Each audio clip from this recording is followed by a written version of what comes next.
Hi guys, welcome back to my channel. Today I'll be talking about upgrading my Nitro 5 with an SSD I bought for my birthday. I'll be talking about where I bought it, why I bought it, and what machine or laptop I'll be installing it on. Stick around to hear about my laptop specs and what specs you should consider before buying a laptop but you'll upgrade later. Alright guys, before we get into it, don't forget to subscribe to the channel and like this video.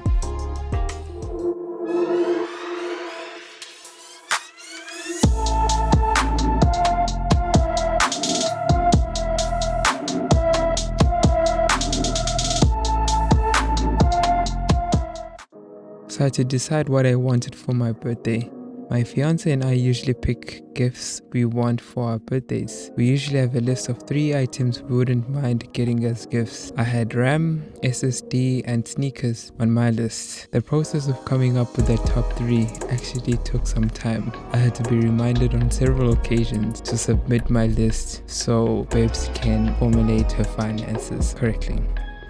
So I decided on an SSD first because I was running out of space from the first SSD I bought back in 2018, which was currently in my laptop. I also thought I could sneak in some RAM in there, but the total came out to be a bit expensive, so I decided to leave it out. I'm upgrading my Acer Nitro 5 laptop, which I bought back in 2018. It came with 1TB hard disk drive, 8 gigs of DDR4 RAM, an i5-8300H processor which has 4 cores and 8 threads with 2.3 GHz of processing power. It has an NVIDIA GTX 1050 graphics card, full HD IPS panel, NitroSense, and Cool Boost technology. I'm an architect. I use a lot of architecture and coding programs, so I needed to make sure I had something that wouldn't fail me because of all the programs that I do use are very CPU and RAM heavy. The current SSD which is in my laptop was bought back in 2018. It's a 120 gig Western Digital M2 NVMe SSD. I bought it for $550 on an online shop called Loot. I think I bought it a month after I bought my laptop.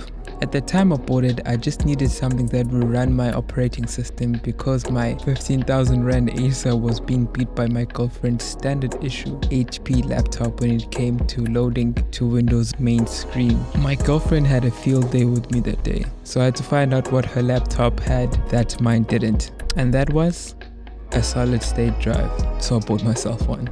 I installed it myself. The next day I received it and we reran those loading times, and obviously I came up on top.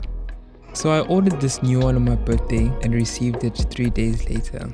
I bought it off Woodware, which is an online e-commerce shop we have in South Africa. They sell a range of computer, laptop and technical device parts. I bought it for $1,215, which is roughly $85. Now what's sad is the same SSD was on special a week later for 1,000 Rand, which is roughly $70.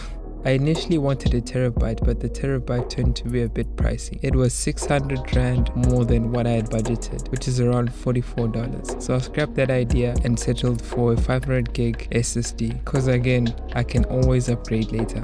Okay, so let's take a look at this SSD. So this SSD is from Muskin Helix. It's a 500 gig M.2 NVMe solid state drive. I haven't heard of that brand before, but it actually had some really good reviews, so that's why I decided to also go with it. It has a read speed of 2105 megabytes per second and a write speed of 1670 megabytes per second. To put things into perspective, my current SSD has a write speed of 545 megabits per second, so this is definitely a major upgrade. This SSD comes with a 3-year warranty. It's roughly 80mm by 22mm and weighs about 7 grams. So is it worth it really upgrading a laptop? I definitely think so. Changing the whole laptop just for better specs is costly. I would recommend you get a laptop which has a high-end processor first, then you can upgrade the hard drive and the RAM because you can't change the laptop CPU. So make sure that it has 4 more cores and has a base processing speed of at least 2.3 and upwards. But I would definitely recommend a 4-core CPU which has 2.7 GHz or upwards CPU clock speed. Are there any drawbacks in upgrading? The only major drawback I'd say is opening up your laptop. You need to know what you're doing so you don't break anything inside your laptop. Then there's the moving files across the new hard drive from the old hard drive, but that's been simplified in recent years as now you can simply clone your hard drive in one click. However, you need to have an SSD case in order to be able to plug in your new SSD to your computer. These typically are 300 to 500 Rand, which is $21 to $31 online. And also upgrading it can be a bit time consuming. So just have a bit of time when you are thinking of upgrading your computer. So in my case, I'm going to install a clean version of Windows 10, which I'll do a video for. So watch out for that. Okay guys, so we've gotten to the end of this video. Thank you for watching. Don't forget to subscribe to the channel and like this video. I'll see you guys on the next video. Peace.